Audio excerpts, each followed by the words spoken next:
day 1 in Cameroon.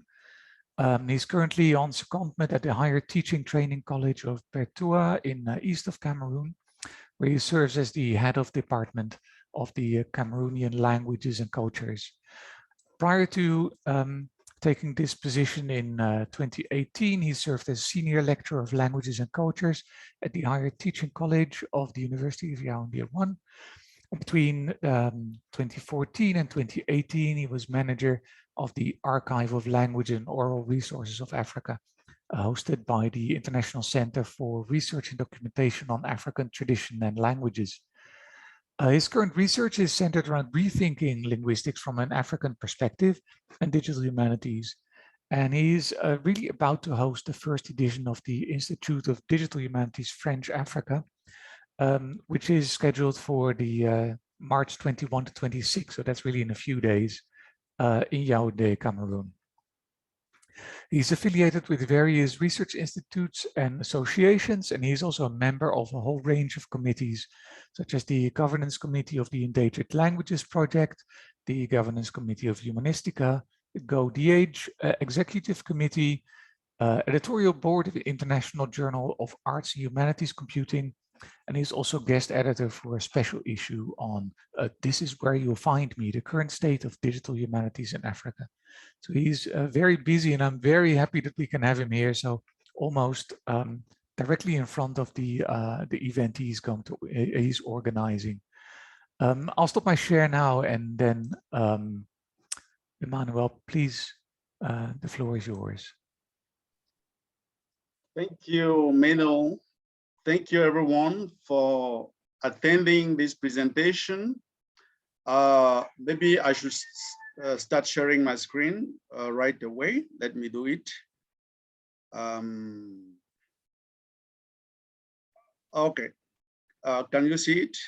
My screen? Yep. Yeah, we can see your screen. So I really want to apologize, even though Meno didn't want me to, but I really want to apologize to the audience because I will be shifting from one file to another because I did not really have time to set up my slides in a formal way. Meno told you we are really deep into the preparations of the first institutes of Digital Humanities, French Africa, which is due for next week. But that doesn't undermine the engagement that I have in sharing with you some of the reflections associated with my research and some of the projects I'm working in on digital humanities in Africa, but more specifically in the context of Cameroon. So a little bit of context about and background about myself. Of course, Meno just gave you a few details about my bio, but I would like to stress the fact that I'm teaching in a teachers training school where we are entrusted with training high school teachers in Cameroonian languages and cultures. So this is not, this is a relatively recent, let's say, I mean, the teaching of national languages was introduced in formal education about 10 years ago. And so it is still in the process of generalization. And there are a number of difficulties that we are facing with, apart from the fact that, of course, people are mostly resentful about letting their children take these subjects in school. So this led me to a reflection on what are we ready to trade off, you know, in the encounter with technology. What we in Africa, and are really trying to speak from the perspective of Western Africans. Maybe this is not the situation that is shared entirely in the whole of Africa, but this is something that is specific and critical to scholarship, especially as the development of literacy in mother tongue education. So I I have been trying to ask myself a question: what are we able to give? What are we, to give up? And what are we able to trade off? Why am I asking this question? The writing of Cameroon languages started with the missionaries, with colonization. Let's date it back to early, about 90 or 1884 in the case of Cameroon. So Cameroon was colonized first by the Germans, and then after World War II, trusteeship was given to French and Britain to rule over Cameroon. So that led to a number of initiatives in the development of Cameroon languages. So the first orthographies that were developed were inspired by Latin script. So this prevailed until the 1960s, where the country gained independence, and where we saw the emergence of a new generation of linguists who were trained to discover that African languages has specific features like tones, etc., etc. So this led to the promotion of a new writing system in the case of Cameroon, which was based mostly on the IPA. So what that means for those of us who are not necessarily linguists. So this is a phonetic writing where every symbol, every character tries to reproduce or replicate as close as possible the sound. So we have situations in Cameroon languages where two words can be written the same, a part of the intonation, a part of tone. Of course, we have like a stress pattern in English, but this is really a different thing. I hope to come back to it later on. So the coming of a new standard of writing promoted by linguists raised or brought about, let's say, a sort of conflict with the first or initial writing systems, which were mostly in Latin. And I should also stress that not every Cameroonian language is so far, equipped with a writing system. So we now have a situation where the older generation, those who were instructed instructed because in the early colonial times, instruction in the primary and early secondary school was done partly in Cameroon languages, at least in some parts of the country. I don't really have time to give you the whole picture of the history of colonization in Cameroon, but I'll try to be consistent and not to talk about too many different things. So let me come to the issue of writing, which is really the focus of my reflection. So with this new system, we had a sort of conflict, as I said, between those who used to write, at least in the missionary cycles, in the old alphabet, and those who now are writing in the new. This is the appellation, new meaning innovation, novelty, of course. But very soon, this new orthography has to face the problem of technology. First with keyboarding, how do you typeset, characters? And that was in the late 70s, that's not now. So they have to design keyboards, etc., etc. And the situation since the 1970s has not really seen a solution, a sustainable solution that promotes, that leads to fluency in literacy, writing, and spelling. So my question after being confronted with this reality is, what are we ready to give up? And I will also be talking about ideologies, because when the linguists were promoting this new writing system, it was in a bid to move away from what they consider to be a colonial legacy. So the new alphabet bears some sort of meaningfulness for them, for linguists. I'm a linguist, of course, with regard to their identity. So having a writing system that reflects the structures of our language is, to many of the linguists, a way of affirming identity and moving away from the colonial legacy. Okay. Yeah, I have mentioned it. So these ideologies usually are linked to resistance to colonialism, which is perfectly a legitimate stance. Also, requests of recognition, because having our languages written in the Latin alphabet is like, for many of us, it's like giving up. It's like just going the mainstream way and not including diversity and equity in the representation of knowledge. And writing is really a key asset if you want to represent a form of knowledge, or a form of knowledge that is indigenous to a community or a culture. All right.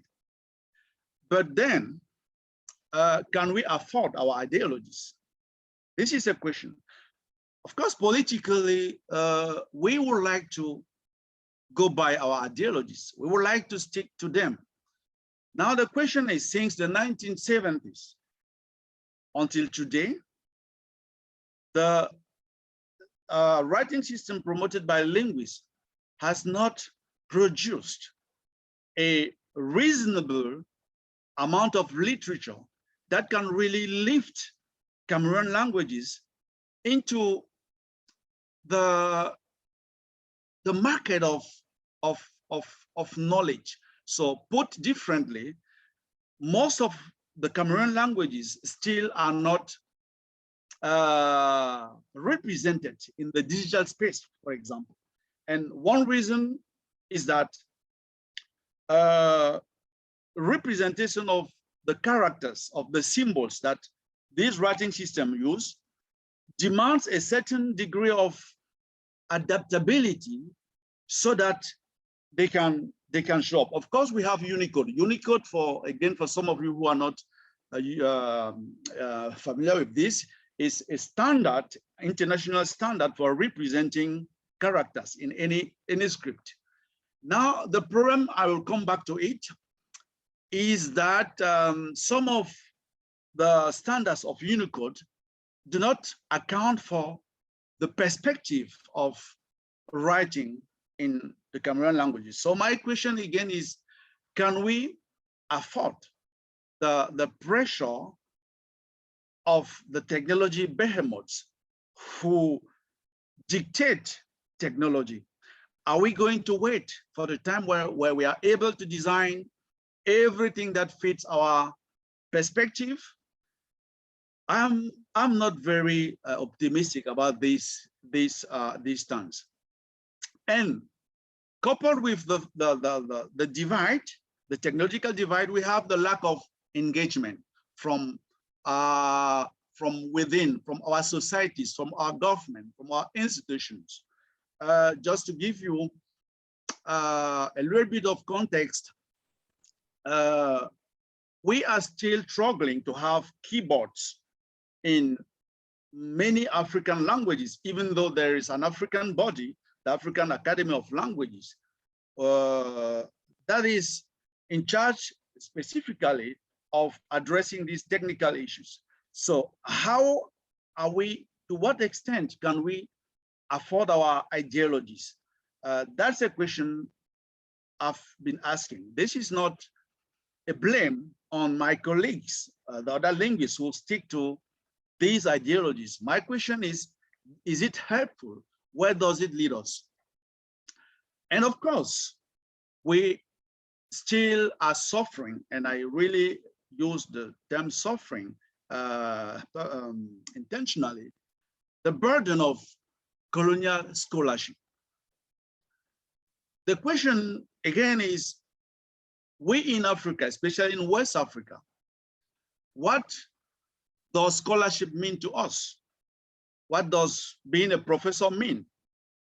Is it about gaining a status of power in the society? Of course, we are all happy if we are recognized as elites, are the best among our in our society. But I am not very sure whether scholarship is about empowering the scholars as opposed to producing meaningful knowledge. So ideologies usually lead us not to question some of our claims or our struggles. So is scholarship in Africa about accommodating mainstream civilization, trying to replicate what others have done? And this is not perhaps the place to say it, but I can just dive into it for a short time. I'm a linguist, and linguistic scholarship is mostly in Africa, in West Africa at least, about trying to assert or trying to demonstrate how theories in the West work on our languages. It's not about understanding what our languages can add, what value our languages or the description of our languages from an African perspective can add to the understanding of language as a shared human behavior. So I do not have answers to this question. That's why I wanted this, and I still want this presentation to really be informal, be about sharing an experience, a real life experience, as opposed to sharing with you results of a project or of a research. This is not a research. This is a matter of my experience trying to struggle with the digital humanities, trying to make digital humanities meaningful and not be let's say a driver or something that will slow our move into the society of knowledge. And again, this is, let me come back to the general alphabet of Cameroon languages. And so this is a very snapshot of, I took it to Weber. Let me come back. So if you can see those, so these accents are markers of tone. So again, tone is a prosodic, so it's a pitch associated with the pronunciation of a syllable. So like if I say in my language, which is Bassa, if I say ball, so that is with a low pitch. This means rotten. But if I say ball, this means to break. So if you are writing these two words in the missionary orthography, these are going to be written the same because the missionary orthography does not mark tones. In the general alphabet of Cameroon languages, of course, this is differentiated because then you can have a falling tone for this one and a rising tone for, so falling tone for the grave accent and rising tone for the acute accent. Other cases of tones include mid-tone, which is represented by this sort of line over a character, and we have this inverted circumflex, and which represent falling rising tone.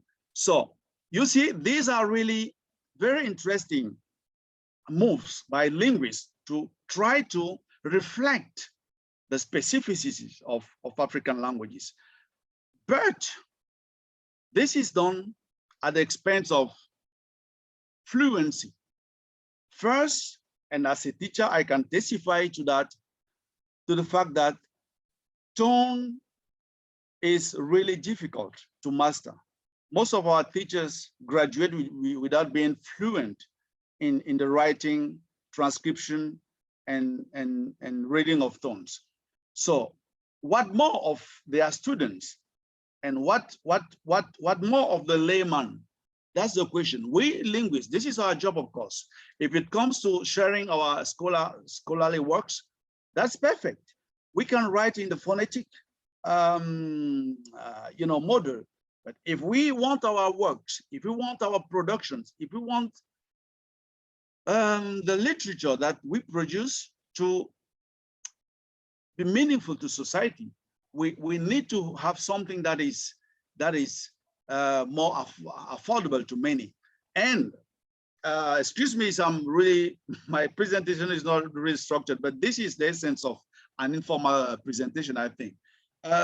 So we have this cohabitation in Cameroon still between the Latin alphabet, which is used in French, English subject, because Cameroon has French and English as the two official languages. So both languages are taught in school, both are subjects and are as a vehicle of instruction. So when the student learns, say, history in the morning using the Latin alphabet, he is confronted in the afternoon with another alphabet while he's learning Cameroon languages. And cognitively, as far as I can tell, this creates a sort of conflict. Now, if we have a situation where both orthographies are harmonized, this creates a situation where the competence reading and writing gained, let's say in French, can be easily transferred into the learning of Cameroon languages. Unfortunately, with the persistence of a writing system that is phonetically driven and complex, this has not led to fluency. And they have conducted a study, and I hope the paper will be published soon. It has been accepted for publication, where we try and we have tested competency in the writing and reading of this alphabet, and results are really very, very interesting. The majority of students, even though they have completed 7 years of studies of learning of Cameroon languages, they are still not able to write the tones correctly. So this is with regard to writing, with regard to literacy of language users. I wish now to come to a second point associated with this writing system. It's the technological processability of this writing system. And I am the promoter of this project, but I'm working with a group of scholars on the development of a rule-based machine translation system between Cameroon languages called Ewondo and French. So now I'm shifting to a different view. I hope you can see. Maybe I should try to make it zoom it in. No, so please just bear with me a little bit. Okay. So right. So these are two automata for a same word, which is K-I-D-I,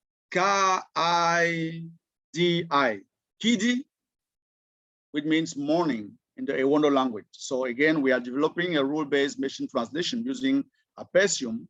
Maybe I can share the link with you later on the chat between Ewondo and French. And this is an automaton for the word Kidi. So these are two automata actually for the same word Kidi. So the first automaton is generated from the Kidi So the word Kidi written in the general alphabet of Cameroonian languages, which is promoted by linguists. The second is written in the missionary alphabet, where tone as diacritic. So these accents are not marked. And you can see by yourself that whereas we have 7 states here, we only have 4. Well, that's not an issue for the computer, of course. But the problem is this. The problem is more programming, more application programming environments, even though they are compatible with Unicode, cannot process these kind of words consistently. Why? So this is the issue. So Kidi, written K-I-D-I. So with the general alphabet, you will still add diacritics on the 2 I's. So K-I with high tone, that is acute accents, then K-I with high tone. So let me take it again. K-I high tone, K-I high tone. Now the high tone is represented by an acute accent. The problem is Unicode standards as of now do not provide, let's say, codes or glyphs or characters whereby a tone combined with its character form a single digital entity. What this means is that the letters in this situation, so the situation where we mark tones, the programming environment will read the letter, so I, and the tone as 2 separate digital entities. This is unlike the case of, say, French language, where accented characters like E with acute accent are pre-composed characters. So they are read by they are represented by just 1 code in the Unicode standard. When we use the general alphabet, we end up with having I with its code and the tone with its own code. And pre-composition is not handled, well, it's handled by in more programming interfaces, but characters that are superscripted. So you write an accent over a letter. This is fine for humans, but of course the computer reads them as a string of characters. So when it comes to generating passing strings and generating them afterwards, this poses serious problem. And the interface where we are working to develop this machine translation pair has fallen short to address this. Of course, when we try to share our experience with colleagues, they tell us, well, you know, technology should try to adapt itself to culture, to what we want, and not the other way around. I totally agree with that, provided we have the means to adapt technology to our needs.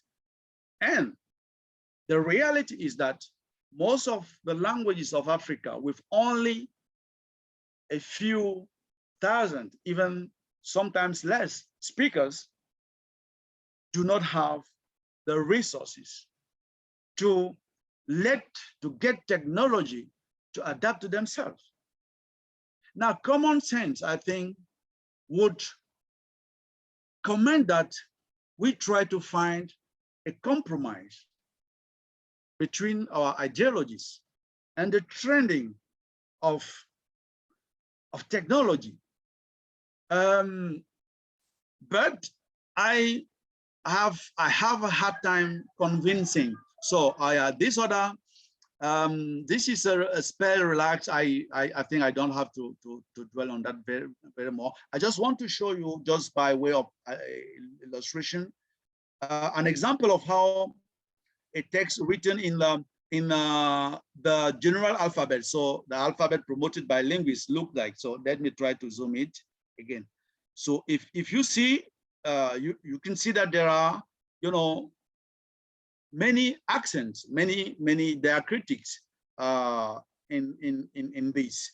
And if you try to, like, let's say, if you try to search for a character, let's say for a tone, using, say, in Unix, you cannot generate tone. And tone is not only a character in the Cameroon language, such as a Wondo. Tone can also be a morpheme. So a tone can mark difference in meaning or grammatical meaning between two words. So, for example, let me read the first two words. These first two words read a, me, ta, di. Well, let me take it again. A, me, ta, di. Okay. Which means at the beginning. Well, this is the Bible, of course. This is the first two words of the Bible in the beginning. So ametadi. Now, the whole Bible has 6 different representations of the word metadi, which means beginning. You know, but since tone shape can be a function of the lexical information it encodes. I'm sorry to be a little bit technical here. I don't have time to explain the whole, you know, rationale behind these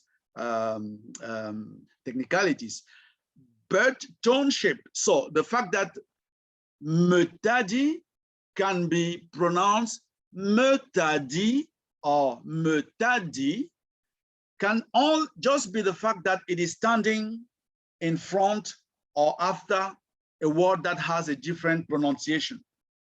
So these prosodic features are not really very, I mean, this is something that native speakers live by. This is, if you write without a tone, a native speaker will still be able to get the right pronunciation from the context. And we have tested this. So yeah, this is it. So let me come back to the other slide where no, this is actually the end of it. So I'm going to end with a Google Translate. And I just before I was starting this presentation, like 5 minutes before 9, no, 10 in South Africa, but 9 here in Cameroon, I tried to see how far Google Translate has gone with handling, you know, writing or writing systems in a few African languages featured there. So until very recently, Yoruba, and you can see that Yoruba is using tones. Until a few months back, Yoruba was not represented with tones in Google Translate. So I can see that, of course, this is not a problem for technology. That's fine. But if Google Translate can do it, if Google can do it, can every minor community, and we have close to 2,000 of them, can they afford it? So I'm going to try to end. It's 4 minutes past 9. I'm going to try to end with still another reflection. Most of the critics that are leveraged against technology usually comes from people who have not even taken the step to learn about how these technologies function. And we are stuck in a situation where digital humanities are being sometimes utterly disqualified as neoliberal, without those who, you know, blame digital humanities, without them taking the necessary investment to comprehend how technology works. What is able to take, what can we, as a community of Africans, what share can we bring to the growth of technology? Technology is not given once for all, but if we Africans cannot bring the share, cannot make ourselves heard, if we stand aside for reasons of maybe try to avoid, colonialism, etc., etc., we have a situation where digital humanities is still very marginally perceived, and I should say, in some cases, negatively perceived, because to some and to many and to those who are in position of power, and for those whose power have been, has been bestowed by a model of scholarship, which was the legacy of colonization, it's very difficult to move from a different view, even though this can lead us to neoliberalism. I do not personally resent taking what works. If it works, it works. And if it doesn't work, it doesn't work, even though we are keen on what doesn't work, just because this is a reflection of our ideology. So I'm going to end there. And again, I wish to apologize for my presentation not being very structured. I'm able to go further with the discussion, either by email or by any other means. If some of you listening me are willing to discuss about this or to know more about this question, I can direct you to a few publications which have been written on the issue of orthography in Cameroon, but this is also the case in Nigeria and in Mali and in many other African languages. So I thank you for your patience, and yeah, that's it. Thank you so much. I thought it was a wonderful presentation, even though you keep on saying that it's unstructured. And, and I thought it was a really nice view of on the one hand, a very practical aspect that at least I don't often think about. So how do you use the language, and what kind of problems do you run into? And how is that directly related in a way to digital humanities? I see that Winston has a question in the chat. So he's interested in your statement that linguistics is about how Western theories can work in African languages, but not about African languages. He says, I hope I've captured your statement correctly. Explain briefly, please. So you can read, I'm interested in your statement that linguistics is about how Western theories can work in African languages, but not about African language. I hope I've captured you. This could be a cliche, of course. This is not what I'm saying here is not, and I can see Professor Maus is following us. He may not feel like he really of this point of view reflects his work, but at least in our scholarship, at least in Cameroon, we still teach linguistics in a way that doesn't inform us much about how language is a tool, a social tool. We are still studying language as a disembodied reality, which leads us, of course, to spending more time on trying to explain, trying to make things work and theories work, as opposed to delving into how language and language structures are patterns of behavior and how do they relate to social life and how do they connect people? This is really the feeling that I have, that the linguistics I was taught does not speak to my social experience. Does it make sense to you now, Winston?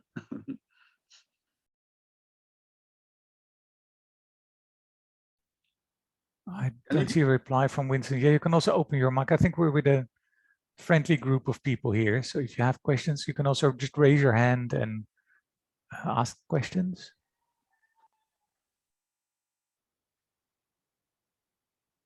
I don't see anybody raising their hands yet. Tanya has another question. So would you consider putting forward a new linguistic theory for African languages? And how do you think something like that would be received? Yeah, first of all, thank you, Gustad. Well, we should always be concerned about how our knowledge will be received. Of course, that's very fine.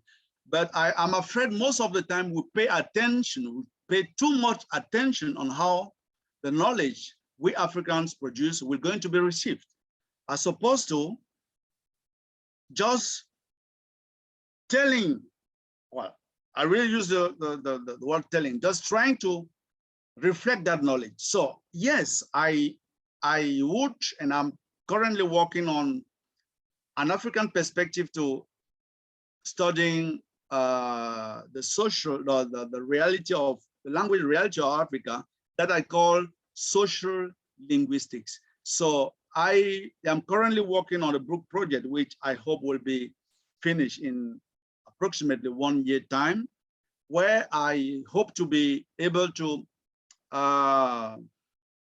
suggest an alternative way of looking into the African reality from a perspective that connects, that gives more prominence to fluidity, as opposed to, you know, language silos. That's what I'm proposing. I'm not sure how well it's going to be received, but I have the feeling that we are missing something. And if I can say a few more words about it, the situation of language names in Cameroon, for example, and I know this is a situation in many African languages, countries. Language names are very problematic when we come to the social reality. Yet, linguists are studying languages according to the barriers that atlases have set, and sometimes the administration has set. So I feel very uncomfortable with writing a grammar of Bassa and writing another grammar of Bakoko, whereas I see much fluidity between these two. And even more with other languages. I don't have a very articulated answer to the question of how this theory will look like, but my intuition is that there's a different way we can go by it. Wonderful. I think the whole topic has now shifted to almost social linguistics, language theory, etc. So I think it's wonderful to have this really broad context. I see people are asking questions now. I think Martin Maus was the first one. Please go ahead. Yeah, well, let me be then very brief, because indeed this is a wide discussion and goes away from the core of the topic of Emmanuel. But I fully agree with him that it's not enough to check theories built on Western languages, on African languages, and then maybe adjust them. It's important. What he's trying to do is to also argue and analyze from the African languages from within, and then come up with issues that were not at all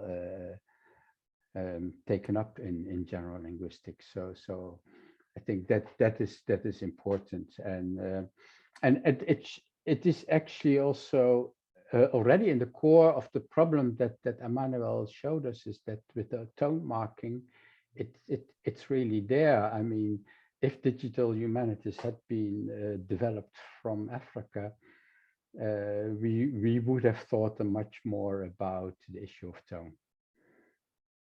So we can only hope that the Chinese will give up their writing system and be on our side.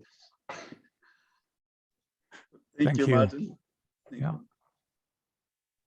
Do you want to respond, Emmanuel, or I think you're both in agreement, right? So this. I was not that I was hoping, but I thought Martin would challenge me, because. But I really I do agree with him, and there's nothing more I can add. Yeah. Okay, wonderful. Now I think languages like these have their own challenges in a way. So some more questions. Dion put a question in the chat. So I found it very interesting that you mentioned tone can function as a morpheme in some of these languages. Can you provide an example, please? I assume it especially delivers bad results in machine translation if the tone as a morpheme is not accurately or adequately specified. Okay, I didn't see the question in the chat, but I can just give an example. So try to give it orally, but of course, those who are not linguists will have a hard time understanding what it means. But if I have a word in Basa, a word like ke, which means to go. So ke, if I have it in isolation, it's ke. So you would like write it with the new alphabet, the general alphabet, K, and sort of well, inverted E. So I can't, unfortunately my keyboard is not configured right now, but I hope you get me. Now, if I say I'm going, right, you have me, which is me, ke. So I am going, me, ke. So I'm kind of stressing the which is you will represent it phonetically by a nasal. So you will now have a nasal added to ke. So initially you have k and e. Now you have ke. So most of the time we will write it as a single word. So you will need to write a tone over this nasal, because in the writing standards of African languages, yes, tones are born mostly by vowels, but also by nasal consonants. So is a nasal consonant, and it's likely to bear tone. The fact that it bears tone is a result of a process that I cannot explain here because of lack of time. Now you have a low tone which signal tense. Well, actually both the and the tone signals tense, which means well, you would want to say progressive tense if you want, or just present, because the notion of tense can be tricky. Now, me nke, I'm going. Me nke, I will go shortly. So this is a feature that is going to occur very soon. So if you can perceive my intonation, you will get me nke falling, me nke.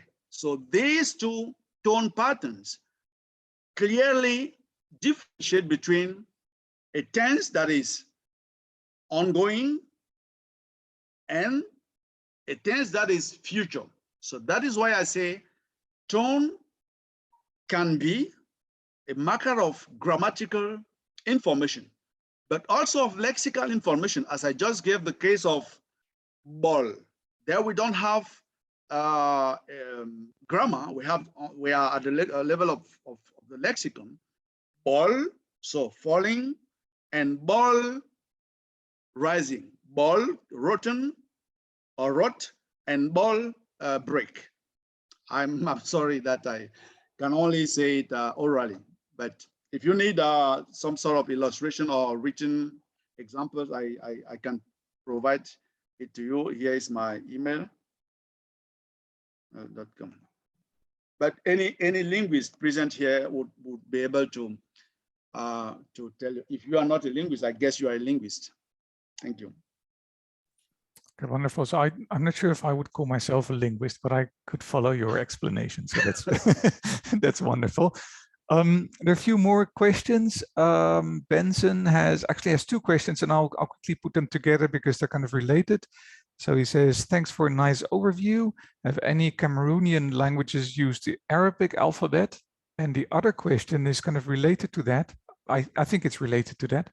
Have you done any comparison with how Mandarin, Amharic, and Japanese are taught using 2 or more orthographies? Okay, thank you for this question. So, I don't know of any Cameroon languages that uses the Arabic script, but I know of Nigerian languages, especially Yoruba, which used, I think it's called, I can't remember the name of that alphabet. The first literature in Yoruba was produced using some sort of Arabic related script. I may be wrong. Ajami, thank you very much. Somebody has put it, Ajami script. Yes, but I don't know of any Cameroon language in the same situation. Now, the situation with China. So I don't know much about how to write Chinese, but I know that Chinese also uses tone. So the interesting issue is that if you have heard about a TEI, text encoding initiative, which is a standard for marking up text in any discipline of humanities and social sciences.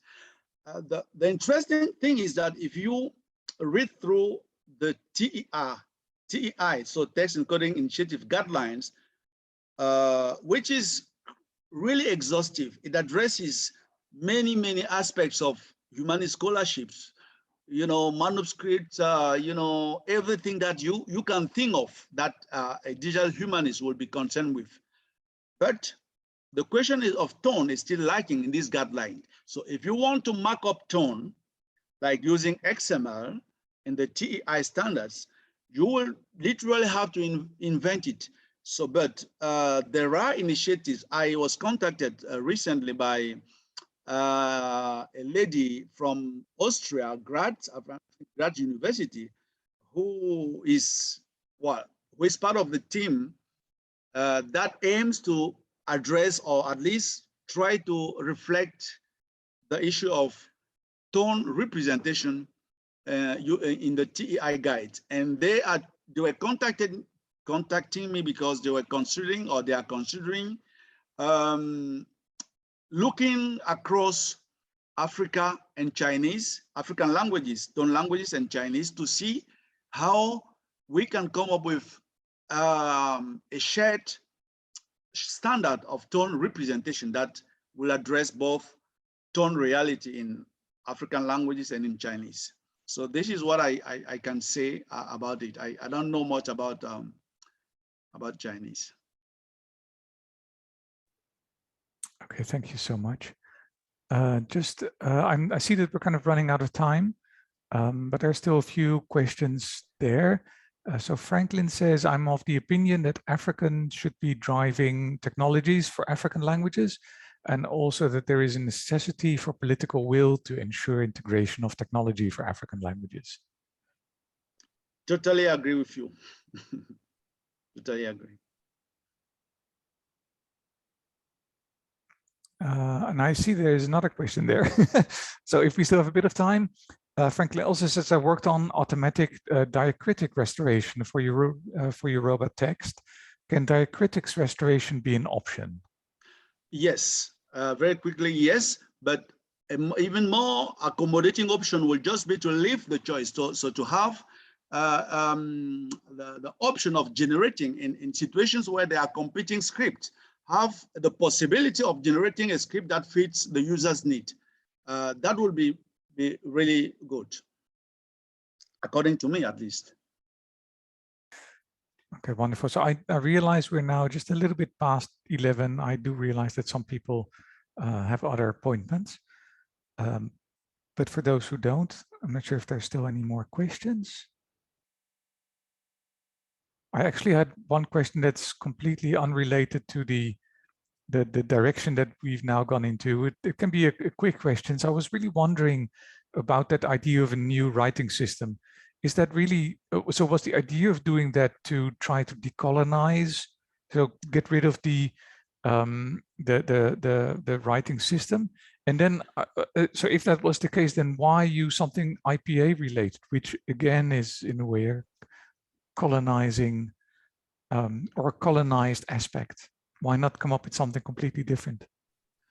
Yes, that question is really interesting, and I think it really pervades the entirety of scholarship in Africa. So, you know, writing, for a long time, writing was a skill that only the elite could master. That's a problem. So I think when linguists were thinking about this, they did not really have in mind how this writing system could possibly be taken over by the majority of the people. So the mindset according to which knowledge has to flow from up to down. So if you go to school, if you have a doctorate, if you are a professor, then you have to tell to the society how to do things, how to conduct their thing. If their response is not up to your standards, then they are lazy, then they are not willing to learn. That's the perspective. But if you want to look at it from like bottom up or just from another perspective, you soon realize that what linguists and what sometimes scholars promote as frameworks of knowledge do not cohere with society's expectations. Society's, well, lay life, according to me.